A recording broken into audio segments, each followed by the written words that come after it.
신앙인들이 할 수 있는 그런 잘못된 생각들, 과거에 대해서 큰 주제로 생각하고 있고, 우리가 그렇게 과거를 하기에 좋은 어떤 그런 잘못된 길로 가기 좋은 것들은 뭐냐면 이제 인간적인 정. 그래서 우리가 하나님 앞에서 우리의 신앙을 고백하는 그 가장 마지막 단계, 가장 어려운 시험이 뭐냐면 인간적인 정이다라고 우리가 생각을 해봤습니다. 특별히 이제 우리도 우리의 신앙의 길을 가면서 있어서 가장 힘든 순간이 언제냐면, 하나님께서는 나를 사랑하신다는데 사랑하는 가족이 질병으로 또 고통으로 또 아픔 가운데 있을 때 우리는 우리 마음은 또 원치 않지만 또 하나님을 원망하는 그런 경우가 우리 가운데 나타나기 쉽다라는 것입니다. 그래서 예수님께서 계속해서 우리에게 요구하는 것이 뭐냐면, 누구든지 나를 따라오려거든 자기를 부인하라 라는 말씀을 하십니다. 그리고 구체적으로 이렇게 자기를 부인하고 따라오는 어떤 그런 것들에 대해 얘기를 하실 때, 누구든지 나보다 자기 부모나 형제나 처자를 더 사랑하는 자는 내게 합당치 않다, 따라오기가 쉽지 않다라는 거예요. 언젠가는 그 단계까지 나아갈 수 있어야 된다라는 것입니다. 그래서 가장 마지막 단계가 되고 또 가장 어려운 시험이 된다라는 것입니다.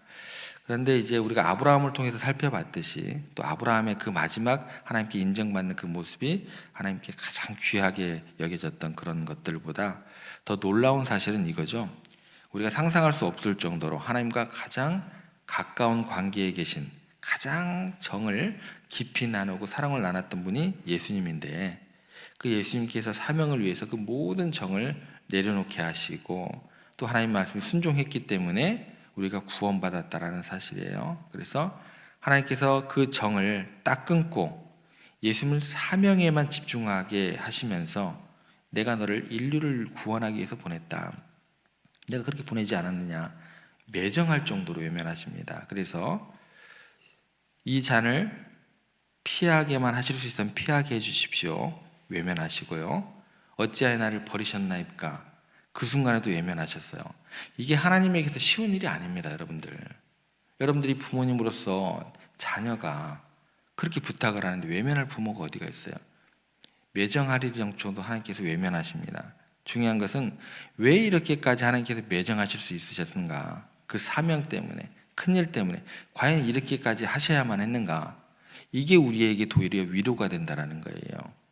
그래서 그것을 바라보면서 우리가 극복할 수 있는 원리의 첫 번째를 찾을 수 있어요. 그래서 우리가 정을 어떻게 끊을 수 있느냐, 그 부분에 대한 것들을 어디에 집중해야지 이것이 가능한가라는 그 첫 번째가 나옵니다. 첫 번째 원리 중에 하나가 뭐냐면 하나님의 사랑에 대한 절대적인 신뢰입니다.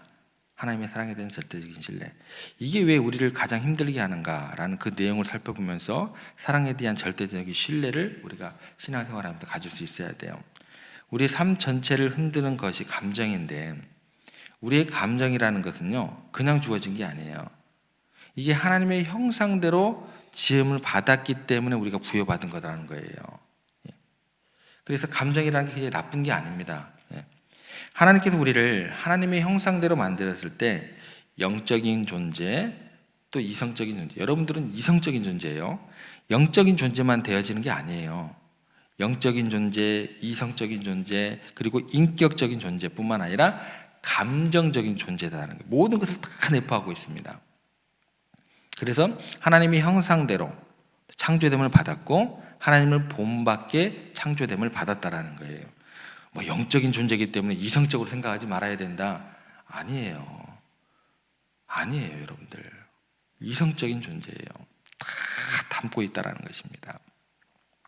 그래서 동물, 심지어 동물도 보더라도 동물이 자기 새끼들 보호할 때 어떻게 해요? 그냥 내팽개 쳐버려요? 물려가라 이렇게 해요? 아니거든요.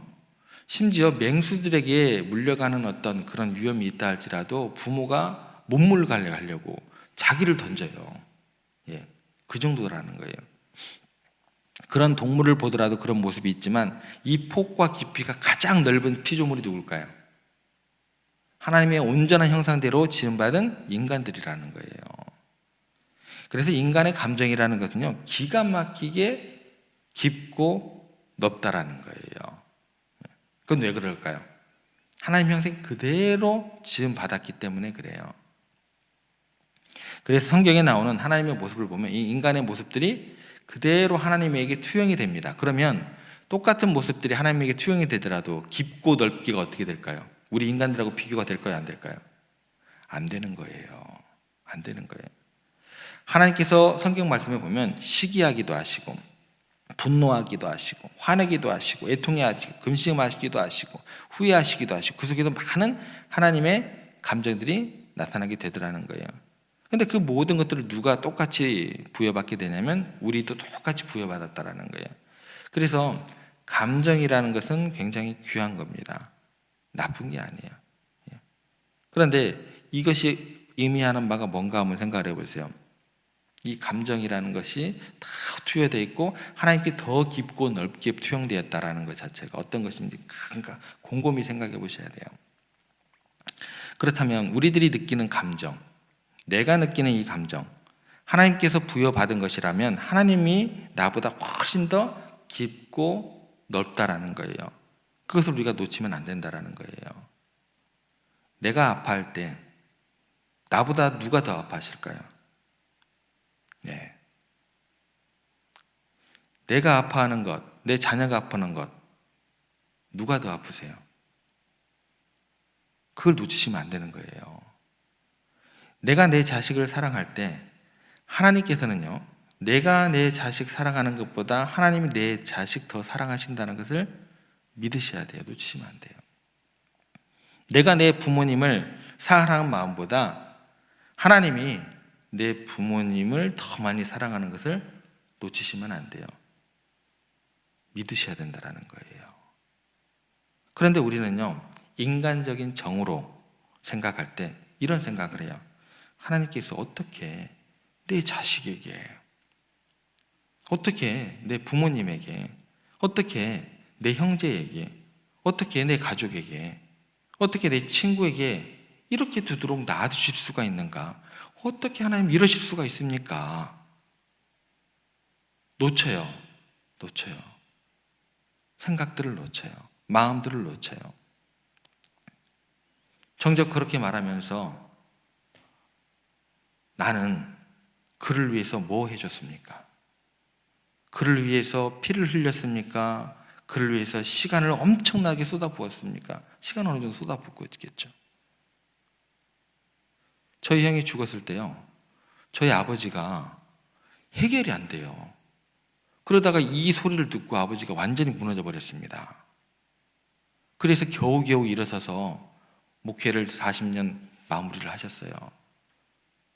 저희 어머니가 매일 뭐라고 하시죠? 목사 아들을 갖다가 잡아가시면 어떻게 하냐고, 데려가시면 이게 은혜가 되냐고, 우리 목회 어떻게 하냐고. 나중에 어머니를 그렇게 이해를 시키면서 그렇게 목회 여정을 아름답게 마무리하셨어요. 저에게 나중에 얘기를 해주시더라고요.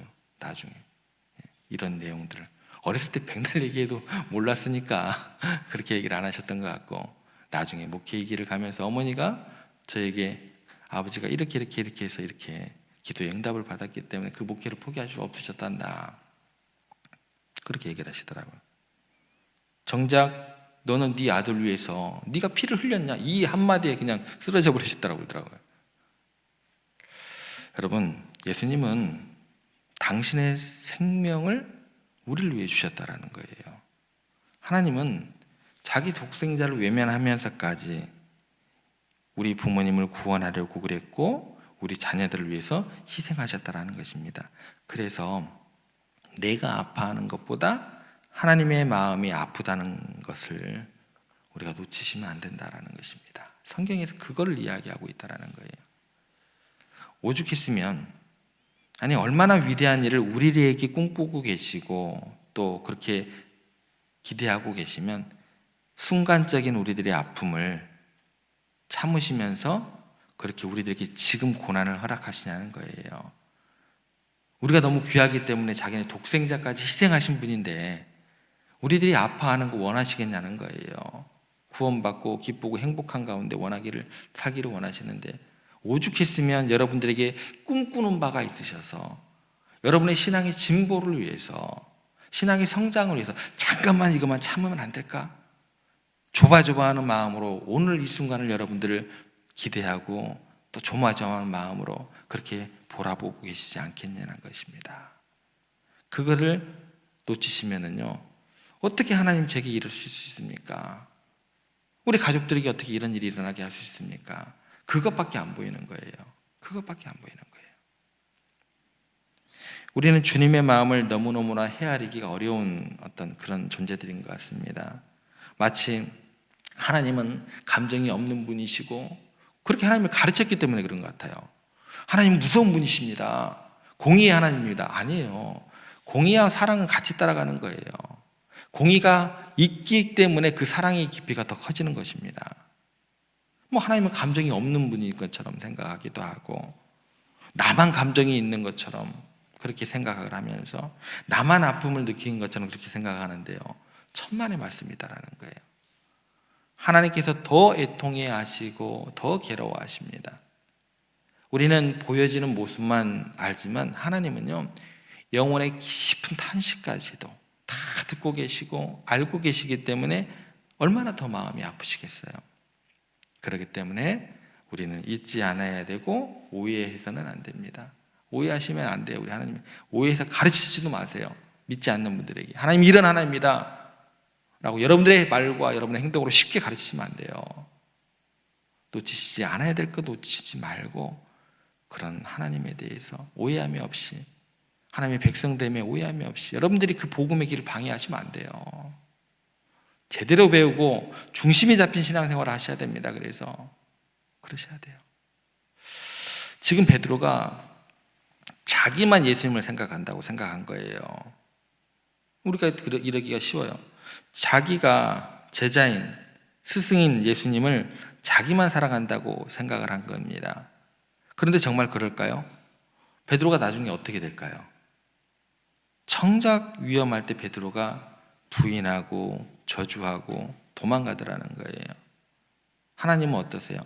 베드로가 예수님 사랑하는 것과 하나님께서 예수님 사랑하는 것 어느 게 더 크겠습니까? 어느 게? 십자가에 돌아가실 때 하늘이 캄캄해지고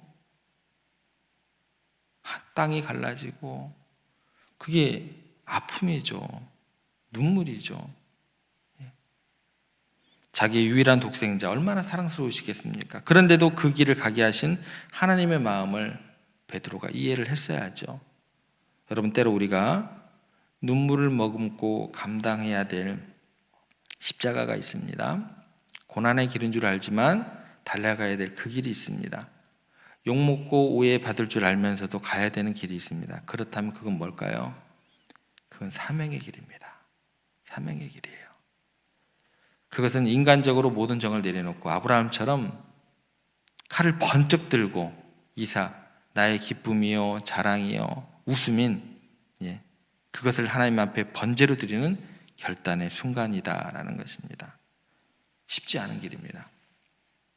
쉽지 않은 길이지만 이 길을 통해서 우리는 진정한 성장과 변화를 이루고 그렇게 하나님의 영광을 드러낼 수 있을 줄 믿습니다.